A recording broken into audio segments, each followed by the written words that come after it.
السلام علیکم ورحمۃ اللہ وبرکاتہ۔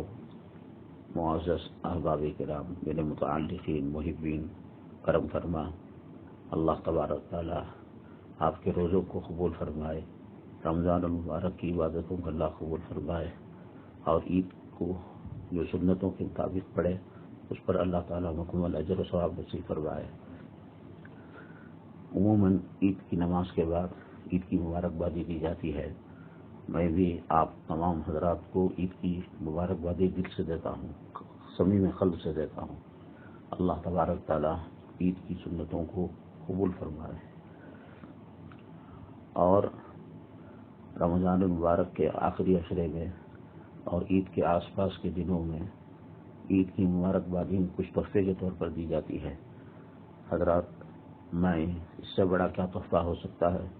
اللہ گواہ ہے، تہجد کی نماز کے بعد اشراق اور اوابین کے بعد چاشت کے بعد تمام مرحومین کے لیے اور اپنے وہ محبین جنہوں نے سوئی کے ناکے اور رائی کے دانے کے برابر بھی احسان کیا ہے، وہ اپنی اپنی حیثیت سے، کسی نے بڑا کیا کسی نے چھوٹا کیا، وہ اپنی اپنی حیثیت سے ہے۔ کروڑ پتی کا کم الگ ہوتا ہے اور جو ہے لکھ پتی کا کم الگ ہوتا ہے۔ کروڑ پتی کا جو ہے کم 5-7 لاکھ ہے، لکھ پتی کا 10-20 ہزار ہوا تو بھی اس کا غم اس کے ساتھ ہے۔ بہرحال اللہ تبارک تعالی آپ کو علماء کی خدمت کا صلہ دنیا اور آخرت میں نصیب فرمائے۔ میرا جی یہ چاہتا تھا کہ فردن فون کر یا گھر قریب ہو تو جا کر ملاقات کر دعائیں دوں اور عید کی مبارکبادی دعاؤں کی شکل میں دوں۔ اب 1000-1500 متعلقین ہیں فون کانٹیکٹ میں، اب کیسے اتنا وقت لگے گا؟ ایسے لگے گا جیسا رمضان کی پوری تراویح 20 رکعت ہوتی ہے۔ بہرحال اللہ تبارک تعالیٰ گواہ ہے کہ آپ نے کوئی احسان کا معاملہ کیا اور نیک سلوک کیا، نام لے کر ہم نے دعائیں کی، اور اس سے بڑھ کر عید کا تحفہ اور کیا ہو سکتا ہے؟ اور جو مرض میں ہم مبتلا ہیں یہ آج تک کوئی پہچان نہیں سکا۔ لوگ سمجھتے ہیں جیسے بی پی ہے، شوگر ہے، تھائرائیڈ ہے، ایسا ہی ایک مرض ہے۔ نہیں، یہ بہت سخت مرض ہے، نایاب مرض ہے، اور لاکھوں میں کسی ایک کو ہوتا ہے۔ اب کچھ شکایتیں آ رہی ہیں بار بار ہونے کی۔ تو کل ایک صاحب آئے تھے، میں نے ان سے کہا، علامہ اقبال رحمۃ اللہ علیہ نے کہا، خدا تجھے کسی طوفان سے آشنا کر دے۔ ہم جو ہے بیانوں کے ذریعے سے اور انفرادی وائس میسج کے ذریعے سے آپ کو بتایا تھا کہ اس مرض کے اندر ایک ایسی کیفیت ہے کہ جب یہ شروع ہوتا ہے اس کا اثر تو آدمی اپنا چہرہ ادھر ادھر گھمانے لگتا ہے اور پیروں پر ایک راشا طاری ہو جاتا ہے، اور جب تک گولی کھا کر اس کا اثر اس کو نہ پہنچے تب تک یہی کیفیت طاری رہتی ہے۔ جیسے اللہ معاف فرمائے، دل کا دورہ جن لوگوں کو پڑتا ہے اس کا وقت کوئی متعین نہیں کہ وہ صبح میں چاشت کے وقت آئے یا جو ہے اوابین یا صلاۃ ظہر یا عصر کے وقت یا افطاری کے وقت آئے۔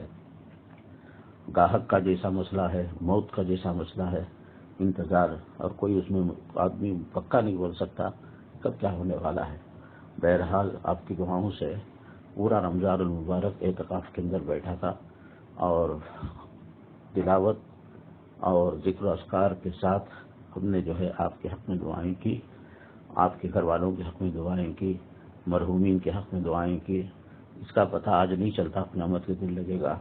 بہرحال میں سمجھتا ہوں کہ آپ کے دل میں عظمت و محبت ہے، لیکن یہ مرض کی ابتدا اور شروع کی نشانی یہی ہے کہ راشا اور جو ہے کپکپاہٹ طاری ہو جاتی ہے، جس کے اندر آپ سے بات کرنا مشکل ہوتا ہے، بیٹھنا مشکل ہوتا ہے۔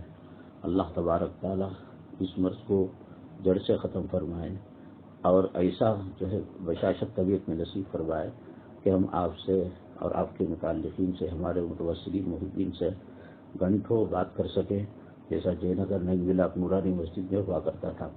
اس لیے معذرت ہے کہ آپ جو ہے اپنی جگہ پر آرام سے رہیں، اور انشاءاللہ جب گروپن پارلے میں مستورات کا اجتماع شروع ہوگا وہاں آپ کو موقع ملے گا، انشاءاللہ قریب میں آ کر ہم آپ سے جو ہے ملاقات کریں گے اور آپ کی دعائیں لیں گے۔ اللہ تبارک تعالی ہر قسم کی روحانی، جسمانی زمینی آسمانی بلاؤں سے حفاظت فرمائے، اللہ تبارک تعالیٰ حاسدوں کے حسد سے حفاظت فرمائے، اللہ تبارک تعالیٰ دشمنوں کی ہنسی کے موقع سے حفاظت فرمائے، ایمان پر ثابت قدمی اور ایمان پر خاتمہ نصیب فرمائے، رزق حرام کے سائے سے حفاظت فرمائے، رزق حلال اللہ نصیب فرمائے، عزت کی زندگی اور عزت کی موت اللہ تعالیٰ نصیب فرمائے، اور کسی کا محتاج نہ بنائے۔ اللہ دنیا اور آخرت کی جو بھلائیاں ہیں جس سے نبی کریم صلی اللہ علیہ وسلم نے مانگا تھا اس میں ہمارا بھی حصہ نصیب فرمائے، اور جن چیزوں سے نبی کریم صلی اللہ علیہ وسلم نے پناہ مانگی تھی اس سے اللہ تعالیٰ ہمیں بھی حفاظت فرمائے، آمین یا رب العالمین۔ تقبل اللہ منا ومنکم، یہ طریقہ تھا صحابہ کرام کا عید کی مبارکبادی دینے کا کہ اللہ آپ سے اور ہم سے جو ہے اعمال کو قبول فرمائے، اس سے بڑی عید کی مبارکبادی نہیں ہو سکتی۔ اللہ تعالیٰ ہمیں عافیت کی زندگی نصیب فرمائے، ایمان پر ثابت قدمی نصیب فرمائے۔ السلام علیکم ورحمۃ اللہ وبرکاتہ۔